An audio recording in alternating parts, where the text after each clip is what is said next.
Hello दोस्तों, today exam academy के YouTube channel पर आप सभी का फिर से स्वागत है। दोस्तों, आज के इस वीडियो में हम 19 जुलाई 2020 के जो भी इंपॉर्टेंट करंट अफेयर्स के सवाल बनते हैं उन सभी सवालों को इस वीडियो में विस्तार से समझेंगे और इस वीडियो के लास्ट में एक सवाल आपसे भी पूछेंगे जिसका जवाब आपको कमेंट करके बताना है। इसलिए इस वीडियो को आप बिना स्किप किए पूरा जरूर देखें और एक एक सवाल को जरूर ध्यान से समझें। तो देखते हैं आज का पहला सवाल है, भारत ने हाल ही में किस देश के साथ साइबर हमलों से निपटने के लिए एक समझौता किया है।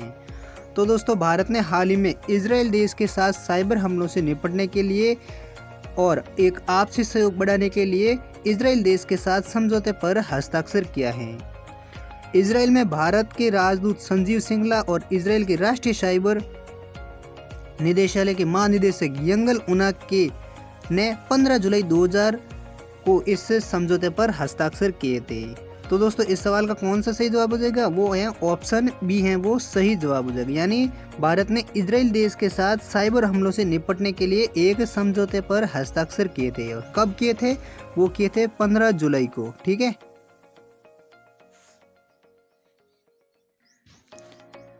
अगला दूसरा सवाल है, निम्न में से किस राज्य की पहली महिला चुनाव आयुक्त नीला सत्यनारायण का हाल ही में निधन हो गए हैं?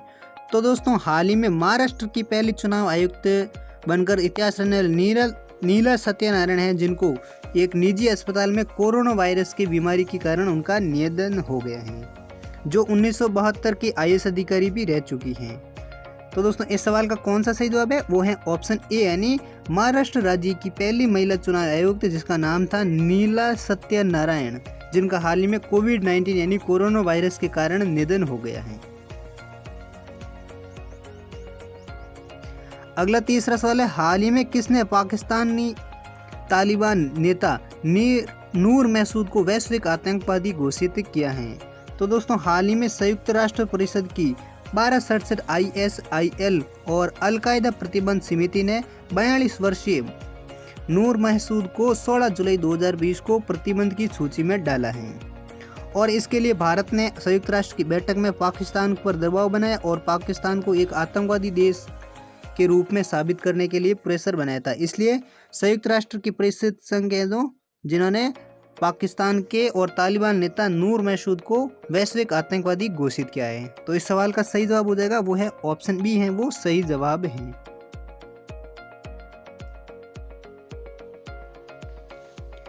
अगला तीसरा सवाल है, भारत और किस देशों ने दोनों देशों के बीच संपर्क की सुविधा के लिए नया व्यापार मार्ग खोला है?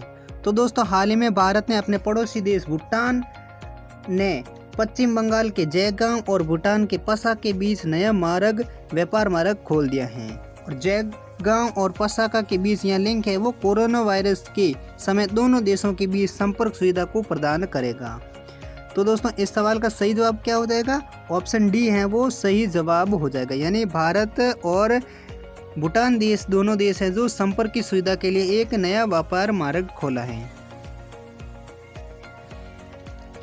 अगला सवाल है, हाल ही में किसे स्पोर्ट्स अड्डा ने अपना नया ब्रांड एम्बेसडर बनाए हैं? तो दोस्तों, हाल ही में ऑस्ट्रेलिया के पूर्व तेज गेंदबाज ब्रेट ली हैं, जिनको स्पोर्ट्स अड्डा का एक नया ब्रांड एम्बेसडर के रूप में चुना है।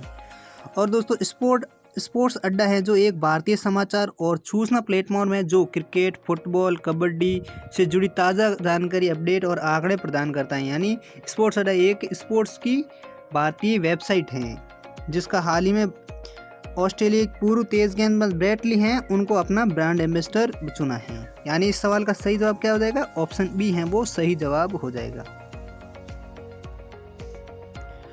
इसी प्रकार अगला पांचवा सवाल है, सुप्रीम कोर्ट कॉलेजियम ने हाई कोर्ट में हाल ही में कितने जजों की स्थायी नियुक्ति को मंजूरी दी है?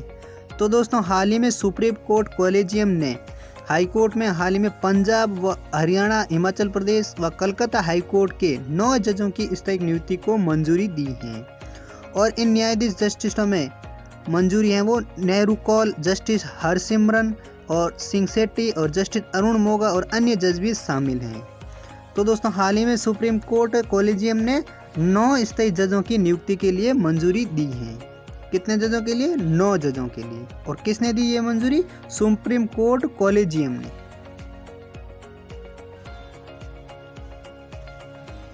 इसी प्रकार हमारा अगला सवाल है, आईपीएल की शुरुआती 8 टीमों में से एक डेक्कन चार्जर्स को गलत तरीके के हटाने के लिए बीसीसीआई पर कितने करोड़ रुपए का जुर्माना लगाया है। तो दोस्तों हाल ही में भारतीय क्रिकेट कंट्रोल बोर्ड यानी बीसीसीआई पर आईपीएल की शुरुआती 8 टीमों से एक डेक्कन चार्जर्स को गलत तरीके से हटाने के लिए मुंबई सुप्रीम कोर्ट ने 4800 यानी 4800 करोड़ रुपए का जुर्माना लगाया है। कितने रुपए का लगाया है? 4800 करोड़ रुपए का। तो दोस्तों इस सवाल का सही जवाब क्या हो जाएगा? वो है ऑप्शन डी है, वो सही जवाब हो जाएगा। यानी आईपीएल की शुरुआती 8 टीमों में से डेक्कन चार्जर को गलत तरीके से हटाने के लिए बीसीसीआई पर मुंबई हाई कोर्ट ने 4800 करोड़ रुपए का जुर्माना लगाया है। किसने लगाया था? मुंबई हाई कोर्ट ने। और किस पर लगाया था? वो लगाया था बीसीसीआई पर। ठीक है दोस्तों। तो दोस्तों ये थे कुछ आज यानी 19 जुलाई 2020 की इम्पोर्टेंट करंट अफेयर्स। उम्मीद करता हूँ ये सारे सवाल आपको अच्छी तरह से समझ में आ गया होगा। अगर समझ में आ गए तो इस वीडियो को ज़रूर लाइक करें और हमारे चैनल को सब्सक्राइब जरूर करें। और दोस्तों अब इस वीडियो के लास्ट में एक अभ्यास सवाल है जिसका जवाब आपको कमेंट करके बताना है। तो दोस्तों अभ्यास सवाल है, हाल ही में भारत के किस राज्य में आपसी राजनीतिक का सियासी संकट जारी है। तो दोस्तों इनमें से कौन सा सही जवाब है? चार ऑप्शन हमें राजस्थान, महाराष्ट्र, मध्य प्रदेश, तेलंगाना। इनमें से कौन सा सही जवाब है वो आप हमें कमेंट करके जरूर बताइए। और दोस्तों हम मिलते हैं एक अगली अपडेट और अगली वीडियो के साथ। तब तक के लिए जय हिंद, वंदे मातरम।